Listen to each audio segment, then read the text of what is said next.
Vous écoutez Europe 1, il est 8h18. L'interview politique d'Europe 1. Jean-Pierre Elkabbach, vous recevez le sénateur et président du groupe UMP au Sénat, Bruno Retailleau. Il rentre d'Erbil, la capitale du Kurdistan irakien. Messieurs, c'est à vous. Bienvenue, Bruno Retailleau, bonjour. Vous êtes rentré cette nuit d'un deuxième voyage à Erbil et en Irak. D'abord, vous avez échappé à un attentat.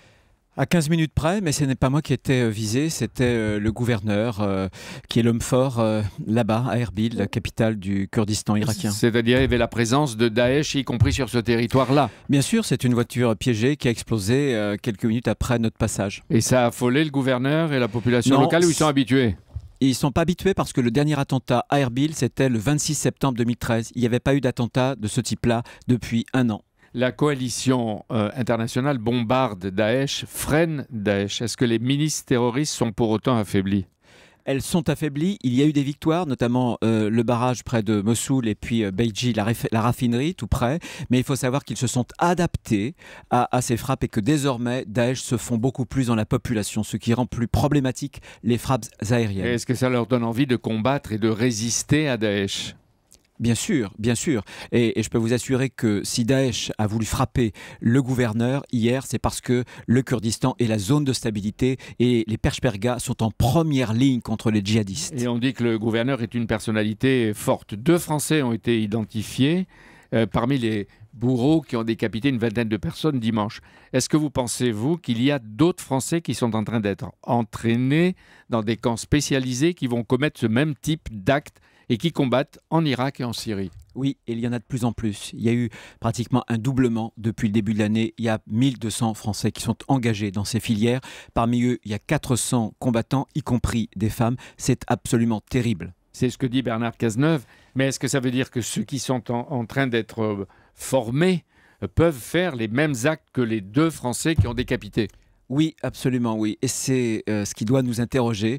Il y a une jeunesse qui est complètement déboussolée, parce que vous conviendrez, Jean-Pierre Elkabbach, qu'il faut être complètement détraqué pour égorger des hommes. Mais il y a une forme de soif. Détraqué ou convaincu comme eux, ou radicalisé, fanatisé, ou fanatisé. Fanatisé. Il y a une soif d'absolu, de radicalité, de la mort, du mal chez ces jeunes qui est utilisée par Daesh. Daesh, c'est l'islamo-fascisme, c'est le 3e totalitarisme. Et tout comme Hitler engageait les jeunesses historienne dans les SS, eh bien Daesh essaie de convaincre les jeunes paumés du monde entier. Vous n'exagérez pas là, Bruno Retailleau, en disant Hitler, vous verrez d'autres événements qui confirmeront ce que je vous dis. C'est-à-dire ?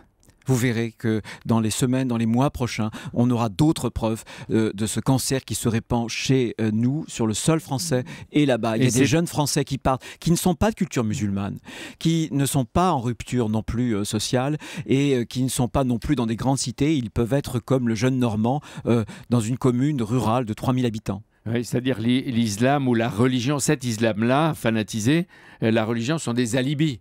Ce sont des alibis, oui, pour le fanatisme finalement, au moment où l'Occident apparaît comme fatigué, comme vieillissant.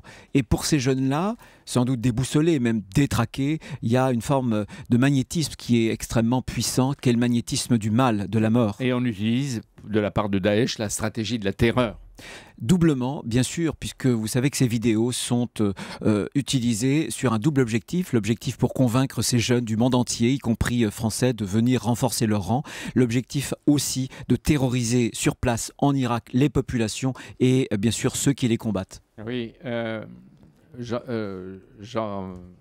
comment je dis son prénom, Jean-Yves Le Drian et Laurent Fabius l'ont dit, l'action militaire sera de longue durée en Irak, il ne parle pas de la Syrie, où aura lieu la prochaine bataille. Il y a Mossoul et en Syrie, il y aura la bataille d'Alep. Est-ce que vous le sentez, vous l'avez senti quand vous parliez avec les autorités sur place? Bien sûr. Il faut, puisqu'on a affaire à ce 3e totalitarisme du XXIe siècle, il faut éradiquer l'État islamique. Pour l'éradiquer, il faut l'éradiquer d'abord en Irak. La bataille décisive, elle se prépare déjà, c'est Mossoul, bien entendu. Et l'autre bataille, ça sera du côté... Mossoul. Tout simplement parce que Mossoul, c'est le verrou de la plaine de Ninive. Et les Kurdes savent très bien que le Kurdistan ne sera pas en repos tant que Mossoul sera détenu par l'État islamique. Et dès que Mossoul sera tombé, Mossoul, en même temps, produit des revenus financiers parce qu'il y a l'impôt révolutionnaire. Et quand Mossoul tombera, je pense qu'il y aura peu de temps pour l'État islamique en Irak. Mais on peut éradiquer un mouvement de cette nature. C'est bien de le dire, monsieur Obama le dit, d'autres aussi, mais est-ce qu'on peut y arriver? Il faut étant faire... donné leur organisation et leur manière d'entrer dans les populations civiles et dans les immeubles des populations civiles. Cela mettra, Jean-Pierre Elkabbach, des années, très certainement. Mais vous savez, pour m'être rendu pour la deuxième fois à Erbil, c'est à la porte de l'Europe. C'est un jet de pierre en 6 petites heures, sans beaucoup de contrôle. Tout le monde peut y aller. Donc, si nous ne les combattons pas là-bas, ils viendront chez nous. N'en doutez pas. Et sur place, est-ce qu'on est satisfait de l'aide militaire internationale et surtout de l'aide, puisque vous êtes français, de la France, des frappes et en même temps de la livraison d'armes et de munitions? Est-ce qu'ils les voient? Absolument, les Kurdes me l'ont confirmé. Il y a des instructeurs français, il y a désormais une parfaite coordination, notamment au sol, entre les frappes aériennes, les Peshmerga et l'armée irakienne. Bruno Retailleau, où vous étiez, combien y a-t-il en ce moment de déplacés ou de réfugiés? 1 800 000, avec une forte proportion de minorités chrétiennes. Oui, et le flux continue? Le flux va sans doute atteindre d'ici la fin de l'année 2 millions. C'est terrible. 2 millions. Et qui s'en occupe?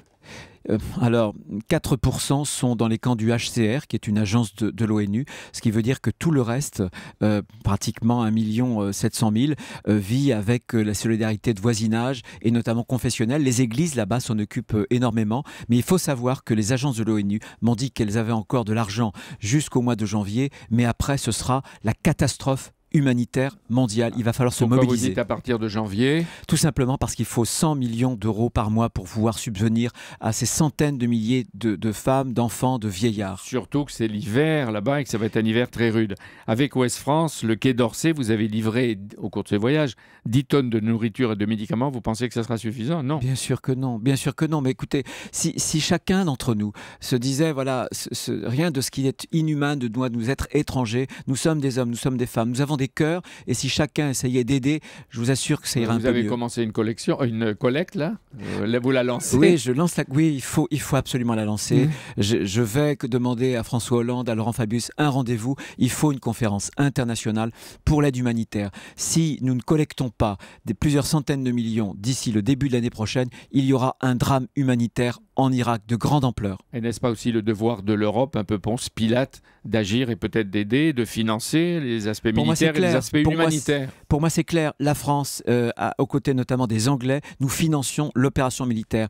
L'Europe ne le fait pas. Alors que l'Europe finance, elle le fait, mais trop parcimonieusement. Donc, que l'Europe finance l'humanitaire. Le président du groupe UMP du Sénat, Bruno Retailleau, oublie les clivages droite-gauche en la circonstance. Mais bien sûr, ce qui compte, ce sont les valeurs universelles de l'humanité tout entière. On verra comment Laurent Fabius, peut-être Manuel Valls et le président de la République vous répondront.